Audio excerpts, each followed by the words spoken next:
Five Stripe Weekly. I'm AJ. Before we get into it, become part of the notification squad by hitting the bell next to the subscribe button on YouTube. Welcome to another episode of Five Stripe Weekly, and Atl Utd have been off since the Leagues Cup crash out, unfortunately, but that doesn't mean the news stops for Atl Utd. And yeah, it has been a dreary time a little bit, but Atl Utd have been getting ready to resume MLS play by scrimmaging St. Louis City SC. They played a closed-door scrimmage at the LA United training grounds on Saturday, and they played it to a purported 3-3 draw. Apparently, the new boy, Shauyan Silva, played as well, and he had 2 assists. So definitely great to see that and hear about that.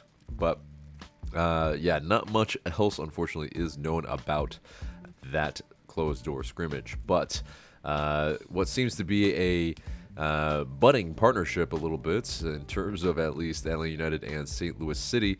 Of course, we played them in the preseason. We also did some business in the transfer window with them.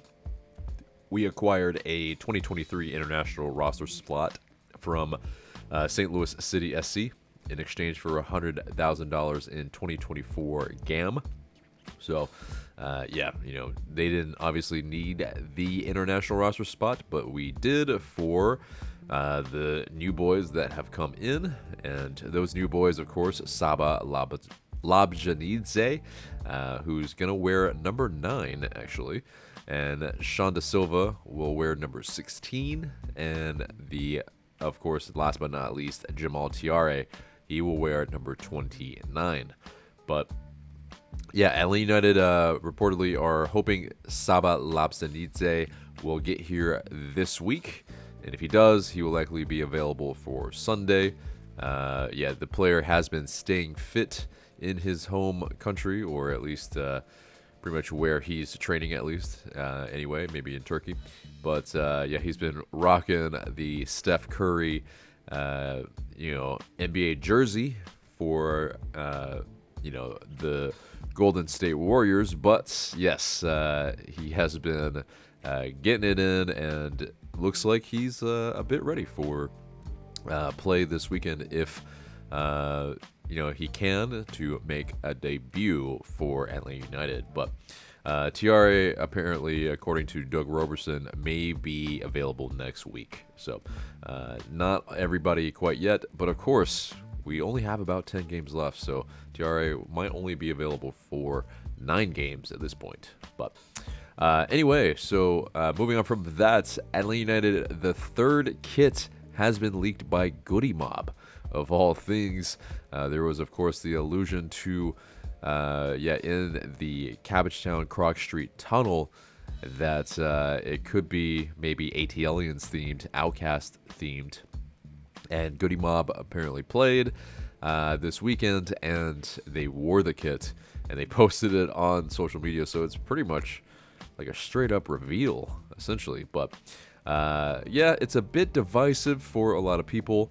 The Atl Utd in kind of ATLians font a little bit, big bubble letters, kind of graffiti letters, kind of adorn the front and the back a little bit, apparently. But yeah, very, very interesting.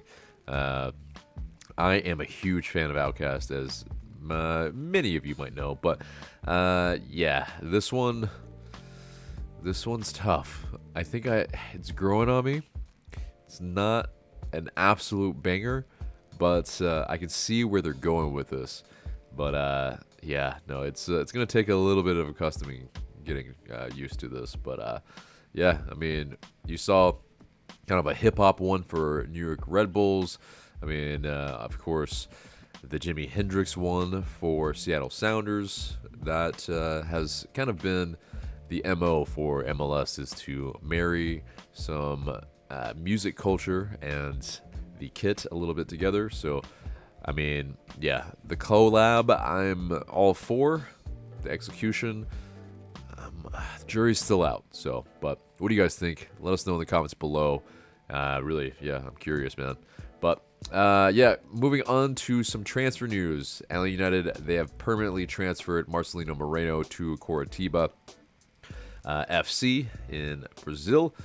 He had been on loan since January, and the club exercised the option to permanently transfer him this summer. So, yeah, it was retroactive to July 15th. But, yeah, Moreno, thank you everything for what you've done for the club. Definitely kind of got the short end of the stick there a little bit because I think he was maligned a little bit, but ultimately, maybe not as bad of a player as some made him out to be. But Eric Lopez as well, he has been, it was a mutually terminated contract. So, yeah, Eric Lopez is no longer a 5-stripe, and yeah, that seems to be the difficulty, at least with Eric Lopez, has been moving him pretty much nigh impossible, at least in MLS, because we paid so much for him, and he's a U22 player as well. It just made a lot of sense where a lot of clubs probably just weren't able to accommodate someone like him on their roster. So, unfortunately, yeah, his contract has been terminated, and yeah, we wish him the best. But on to a big transfer rumor in terms of Thiago Almada. According to Cesar Luis Merlo, he has been linked to La Liga club Utd Almeria, and yeah, that club is a club that pretty much just got promoted, but it is a club that's it'd be interesting if he went to, if Almada went to this side, but apparently, according to Gaston Adul, Almeria offered $10 million for half of the rights of Almada's and add-ons if he hits certain targets, but it was outright rejected by Atl United. But Almeria, they reportedly will improve their offer and go back in for him. So fascinating indeed. Almada to La Liga. I think it's a good league to go to for him.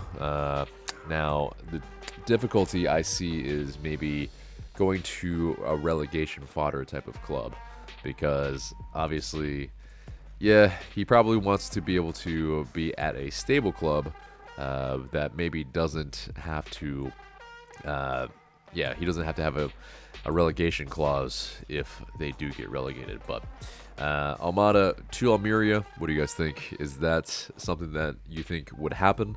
Obviously it's outside of the transfer window a little bit now. I mean, we could still make a move outside of, selling him, but I think that's the thing. It's a little too late. Obviously, we can't bring anybody in. I don't think he would go in this transfer window in Europe. But what do you guys think? Is that a possibility? Another player of ours that has been linked with a move away has been Miles Robinson, and Rick Elfrink reported that PSV Eredivisie side are among clubs interested in the U.S. men's national team center back. And of course, Robinson's contract with Atl United expires this winter, and he could be signed as a free agent in January. There is, of course, a contract on the table for Miles Robinson, but unfortunately, he has not signed yet. So that is the case at the moment. But yes, so moving on from that, Atl United, they've loaned defender Aiden McFadden to Memphis 901 FC. Pretty much Atl United 2, pretty much at this point, because of all the former Atl United players there. But yeah, for the remainder of the 2023 season, he will be a Memphis 901 player. So best of luck to Aiden McFadden. But last bit of news, and Atl United 2. Atl United 2 have been having a rough go of it, unfortunately, at this juncture. And yeah, they had a match this past weekend, and yeah, it is not been kind in terms of the results. But yeah, ultimately, in terms of the past match, they played New England Revolution. They lost 5-1, but yeah, Nick Firmino had a little bit of a homecoming there, as he is from that area. But yeah, unfortunately, yeah, recently not been the best run of results, but yeah, hopefully the next ones coming up will be a little bit better.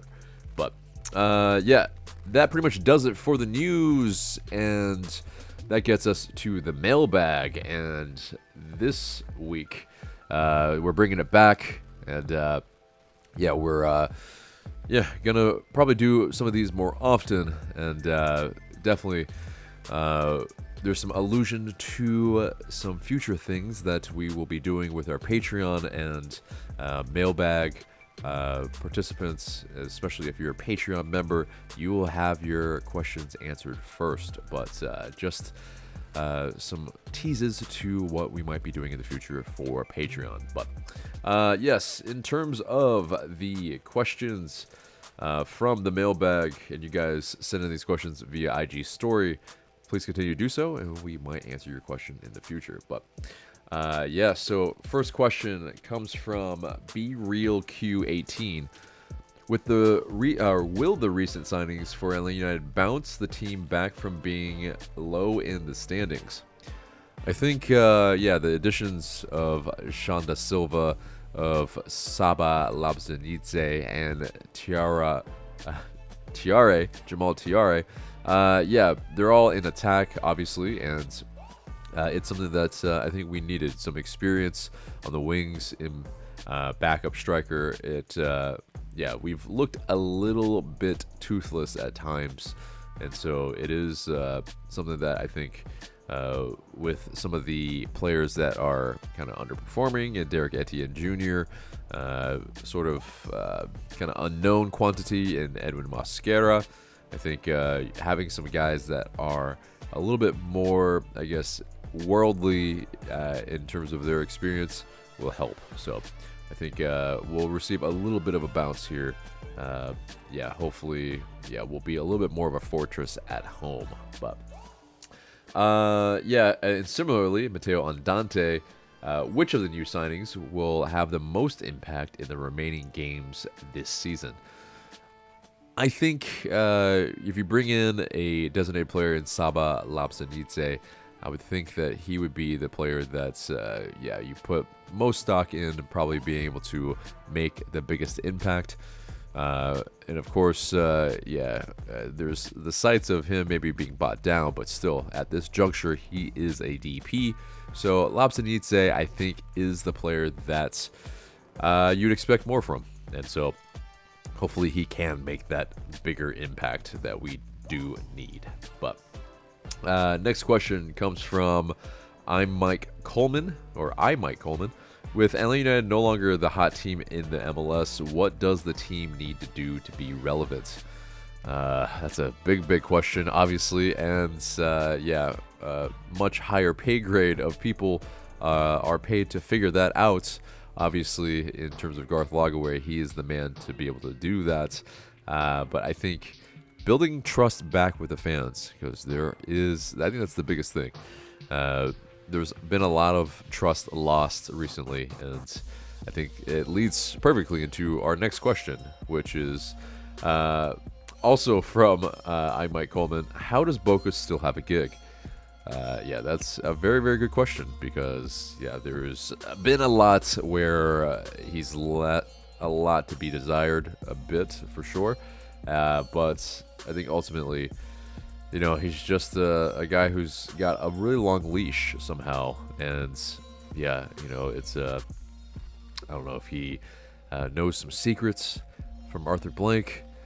Kidding aside, man, it's who knows how, but yeah, it's been overdue for quite some time now, and yes, he does hit on some of the transfers. We always wish that he can do well in terms of, you know, his recruitment, but I mean, it's been very hit or miss, and yeah, the way some players are treated on the exit door as well, I mean, I think we can find better. So, but Yeah.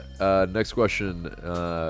Brian Hung Fan, he asks, are Atlanta United or will Atlanta United make the playoffs this year? Currently, we are in a playoff spot in 7th, and yeah, we do have a lot to have to stay here in a playoff spot, but I think we make a playoff spot. Whether it's a home playoff spot, that is the really, really big question. But yeah, in terms of next question and last question, from AS Bonilla 10, should Pineda get sacked if the team continues to perform poorly? I think we're going to probably see him finish the season with Atlanta United. I mean, he's definitely a coach that has the backing of the front office and, you know, some of the fans. I think that, yeah, you don't back him in the transfer window to just sack him unless he, you know, goes winless for, you know, pretty much 10 games or maybe even 5 games. I mean, it'll be very interesting, I think, to see, you know, how long that leash is as well. But I think, yeah, he should probably last the season until at the very least at the end of 2023. But that was the mailbag. And yes, remember to, when we put those out there in terms of the question, to get your questions in, and we will be happy to answer your questions. But yeah, let's get into the match preview, and we will be playing the Seattle Sounders, and we have a very special guest. And so, welcome to the preview, Shauyan. It's great to have you. He's, of course, from Next Generation Football, and, of course, Rave Green TV. Welcome to the episode. Well, AJ, thank you so much, and to all the Atlanta United fans that are here, I greet you, and I'm excited to talk about this game.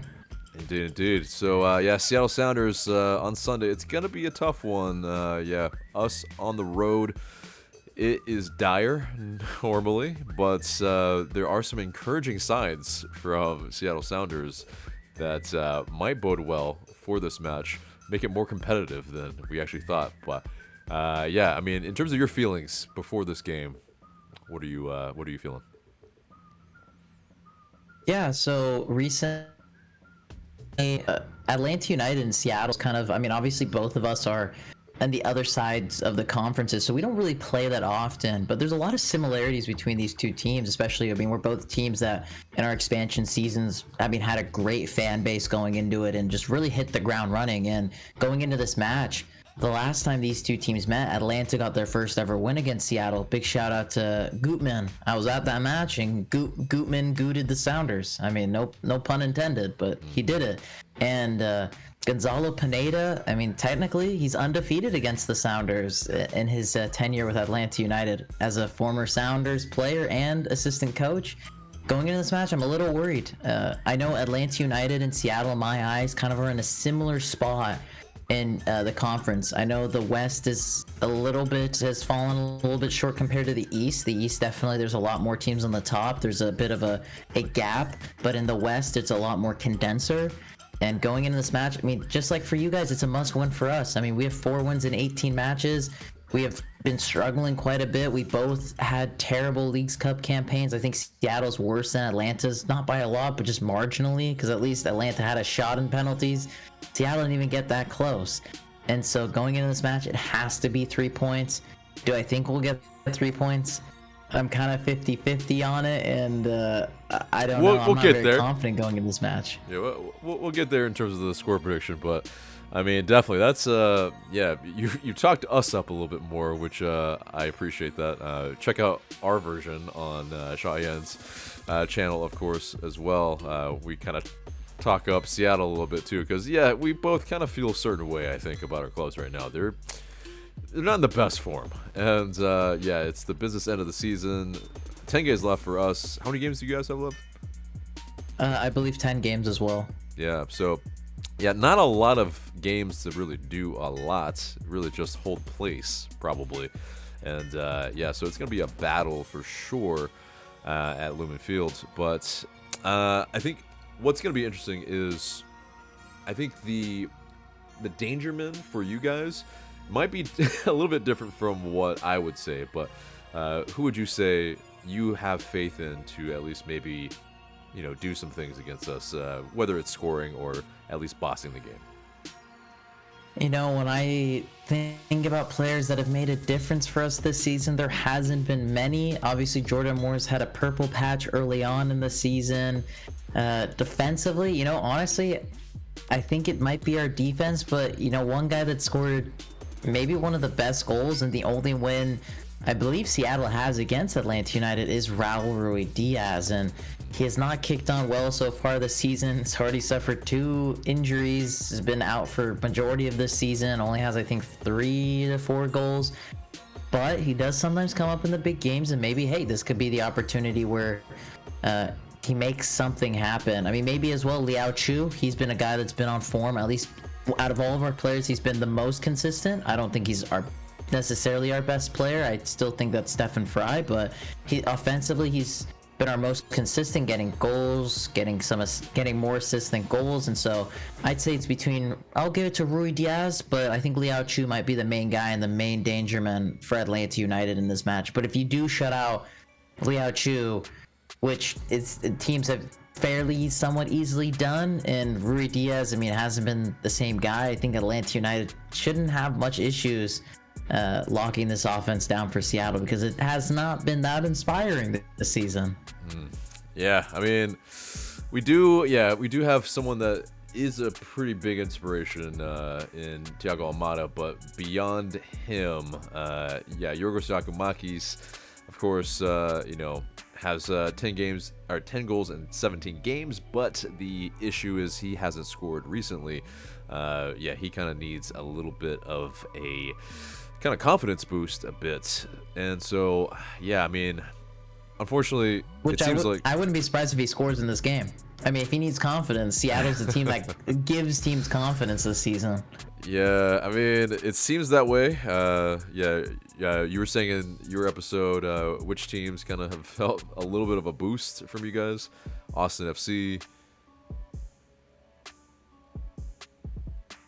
Was there anybody else? Was it it was like, Sporting Kansas City. Sporting Kansas City. Okay, that's right. Yeah. And so, it's one of those where, we would love that. Absolutely. The fact that you said this was like a big game, that also, I think, puts a little like warm and fuzzy in my heart a little bit, which is good.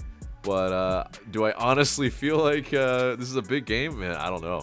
Like, I think this is one of those things where it's a couple of clubs that aren't at the place that they should be, and maybe this is the marker.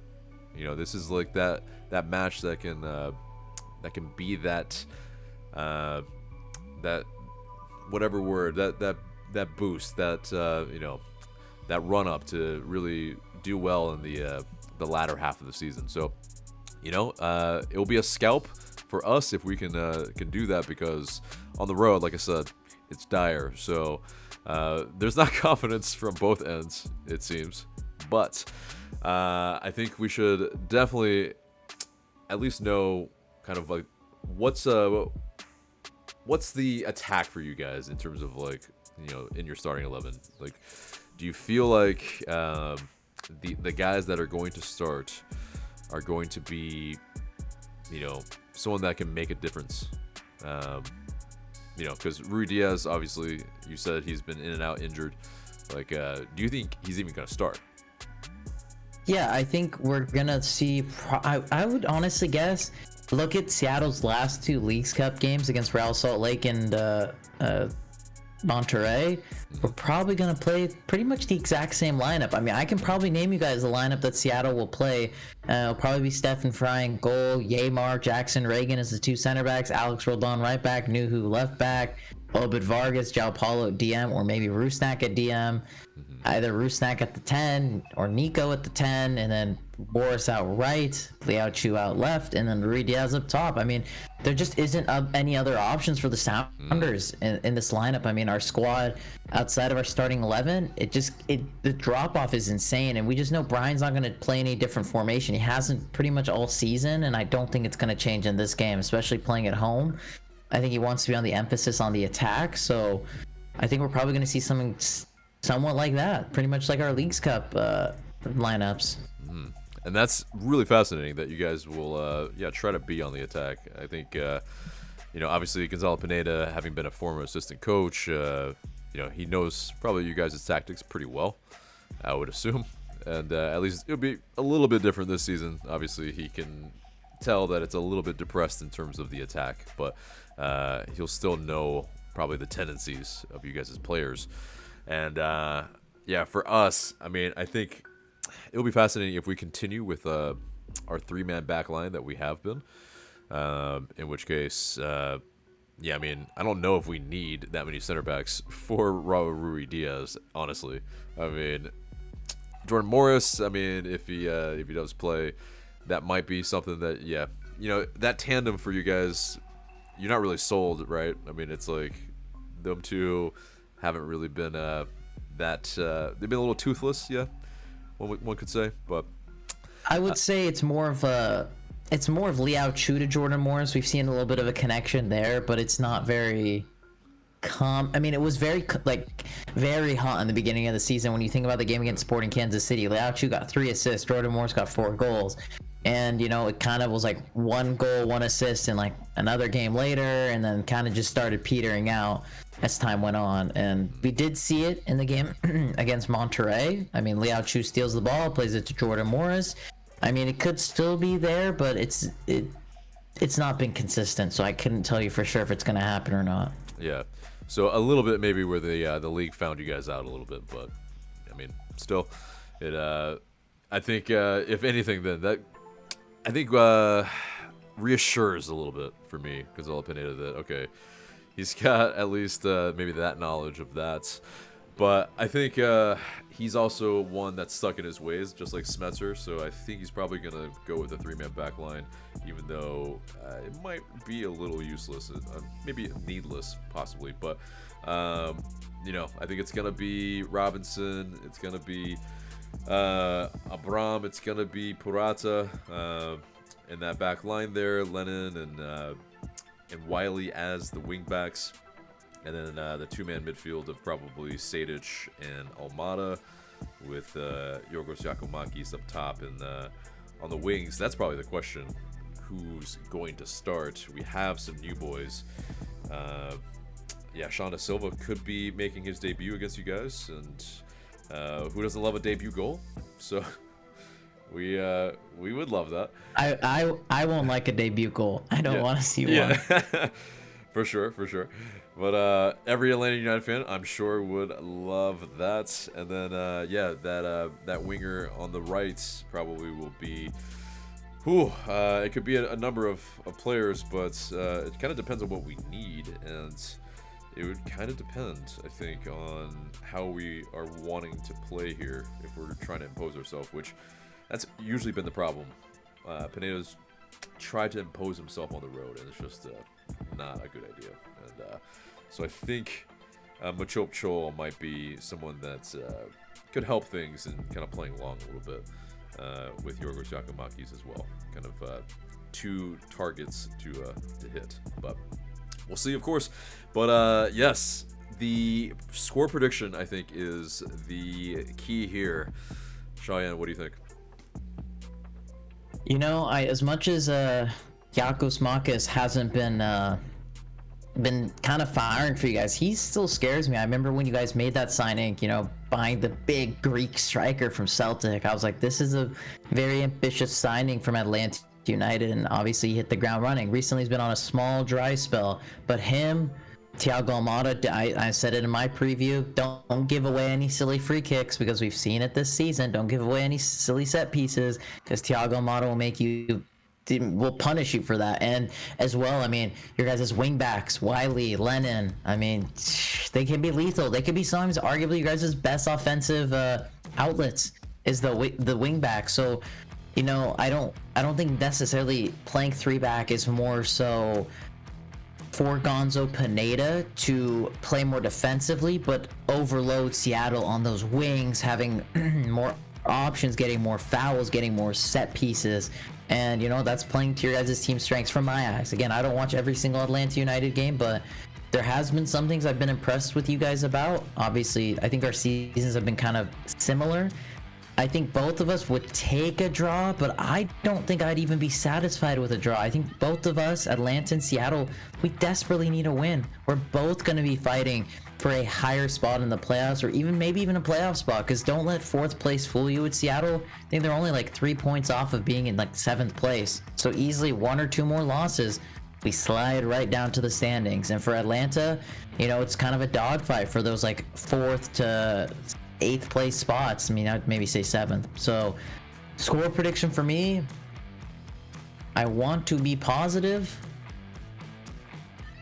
I think this game might be a boring 0-0 draw. I think I'm gonna go 0-0. We've seen it happen many times. I mean, that's the highest statistical rate between the two teams. I believe Seattle has 1 or 2 wins, and Atlanta has 1 win, and it's like 4 or 5 draws. So I'm just gonna go with a 0-0 draw in this game. Yeah, on a Sunday night, I mean, you guys, you're used to that time, so, lucky you. But staying up late, man, I don't know. Like, I need some goals, I need some entertainment, otherwise I'm going to fall asleep. So, yeah, I think 2-2 is going to be, I don't know who's going to score, but I think I know for us. I mean, we have some moments of magic, but, oh, man. Yeah, 2-2 I think is my prediction, but hopefully it is nothing like yours, because that sounds drab, that sounds painful, unless that's the most I think Seattle exciting. would be lucky. I think Seattle would be lucky to get 2 goals. I just don't see, we don't score that many goals, honestly, this season. I mean, there are the rare games where we score a bunch of goals, but it's not super common, especially recently. So Yeah. 2 goals might be a bit of a stretch. 1, I think I could see it. But luckily for you, we are also one of the teams that concedes the most in the league. So, yeah, we also score the most. So, it's also it's a very likely, I think, scoreline, at least for our games. Maybe for your games. Yeah, that's the thing. It's like the battle of the frame. Like, what's our actual game state going to be? I feel like, yeah, really, I don't want what you're talking about just for neutral sake. Like I care about the neutrals, but anyway, yeah, Shauyan, thank you so much for coming on. Let the good people know where to find you. Boys and girls, if you care for Seattle content, more than welcome to come over. AJ was on as well for our preview on Rave Green TV, so if you guys want, I let him United going into this match, so if you guys want to watch another preview, if you just are that into this fixture that's coming up, come watch it on our channel. If you love all things MLS, Leagues Cup, Asian football as well, more specifically the Iranian national team, come watch me on my bigger and probably my main channel, Next Generation Football, where I talk about the MLS, Asian football, Iranian national team. So if you guys are interested in that as well, you can check me out over there. But I appreciate Atlanta. I mean, I loved your guys' stadium when I was there. Loved the fans. So, hopefully you guys come out in stride in Seattle. And if I see any of you guys, I'll welcome you wholeheartedly for this match. But yeah, best of luck to Atlanta. And AJ, as always, I appreciate you having me on. Thank you. Yes, top man, and definitely check out his channels. They are really great stuff. So, but yeah, indeed, thank you so much. And yeah, we will see how it plays out. And that was Shauyan of Next Generation Football and Rave Green TV.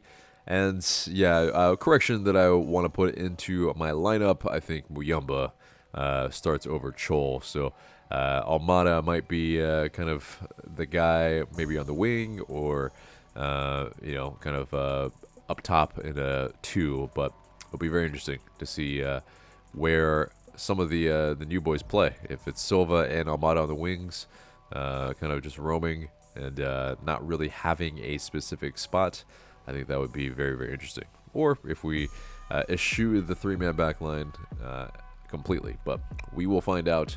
But yeah, that pretty much does it for the episode, except for the question of the day. And I think I'm going to pose that question to you guys. At this juncture, do you think we can make the playoffs? Let us know in the comments below. Looking forward to what you have to say. But guys, that is the episode there and there. Remember to like, share, comment, subscribe. I've been AJ. Thank you so much for watching, and I will see you in the next video.